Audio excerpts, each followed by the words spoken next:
या कुक्षिविवरे कृत्वा स्वयं रक्षति सर्वतः नमामि जननीं देवीं परां प्रकृतिरूपिणी कृच्छ्रेण महता देव्या धारितोऽहं यदोदरे तत्प्रसादात् जगत्तृष्टं मातुर्नित्यं नमोऽस्तु ते पृथिव्या यानि तीर्थानि सागरादीनि सर्वतः वसन्ति यत्र तां नौमि मातरं भूतिहेतवे మాతృదేవోభవ.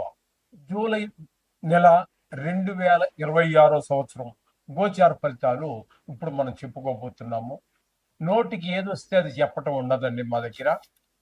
ఏదో లక్షలు వస్తాయి, కోట్లు వస్తాయి, నాది గ్యారంటీ, రాసి పెట్టుకోండి, బల్ల గుద్ది చెప్తున్నాను, ఇట్లాంటి మాటలు ఏమీ ఉండవండి. శాస్త్రం ఎంతవరకు చెప్పిందో అంతవరకే. మిమ్మల్ని సంతోషపెట్టడం కోసం ఏదో ఒక స్త్రీ మీ జీవితంలో ప్రవేశిస్తుంది, ఇట్లాంటివి ఏమి ఉండవండి. శాస్త్రం అంటే శాస్త్రమే. దానికోసమే మేము ఛానల్ ఓపెన్ చేసింది కూడా. కాబట్టి మీరు సశాస్త్రీయమైనటువంటి ఫలితాలు తెలుసుకోవాలనుకుంటే మా ఛానల్ని మీరు సబ్స్క్రైబ్ చేసుకోండి. వృశ్చిక రాశి వారికి జూలై నెల 2026 సంవత్సరంలో గోచార ఫలితాలు ఏ విధంగా ఉంటాయో సశాస్త్రీయమైన పద్ధతిలో మనం తెలుసుకునేటువంటి ప్రయత్నం చేద్దాము.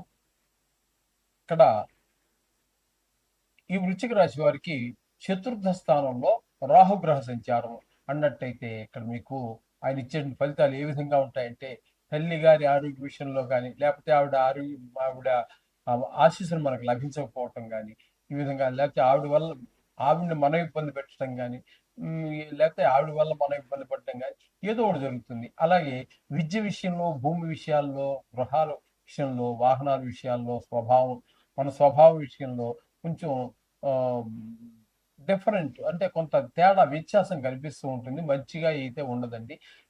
ఇక్కడ రాహు ఉండటం మూల కారణంగా ఈ రియల్ ఎస్టేట్ వ్యాపారస్తులు ఎవరికి కూడా అనుకూలమైన కాలం కాదు.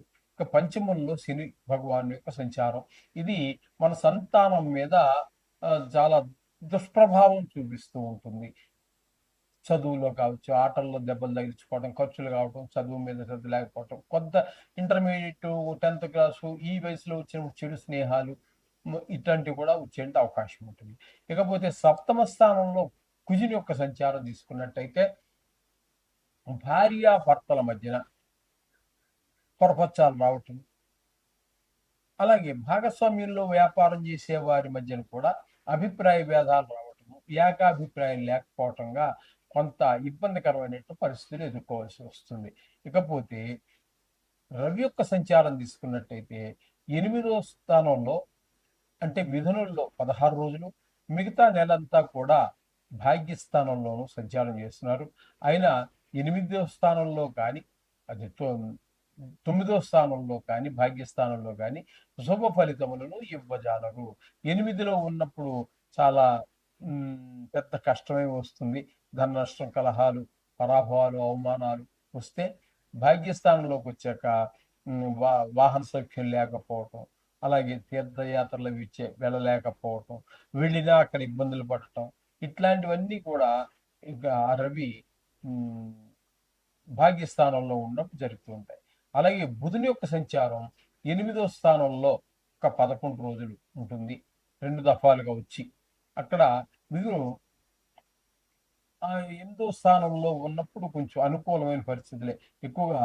8వ స్థానంలో శుక్రుడు, బుధుడు తప్పితే ఎవరు మిగతా గ్రహాలు ఏవి కూడా శుభ ఫలితాలు ఇవ్వవు. కానీ బుధుడు ఇక్కడ రావటం వల్ల మనకి పెద్ద, వేరే వాళ్ళైతే చాలా కష్టాలు మనకి కలగజేస్తూ ఉంటారు. మన వాళ్ళకి ఎవరికో ప్రాణాపాయం జరగటం, ఇవన్నీ ఉంటూ ఉంటాయి. అలాగే అవమానాలు, పరాభవాలు ఇవన్నీ ఉంటాయి. అవి ఏమీ జరగవండి ఇప్పుడు బుధుడికి ఉండటం వల్ల. ఇది మనకు కొంచెం ప్లస్ పాయింట్గా మనం చెప్పుకోవాలి. ఇక శుక్రుడిని కనుక మనం తీసుకున్నట్టయితే 9, అంటే భాగ్యస్థానము, దశమస్థానం అయినటువంటి వృత్తి స్థానాల్లో 2 స్థానాల్లో ఆయన సంచారం చేస్తున్నారు. ఇక్కడ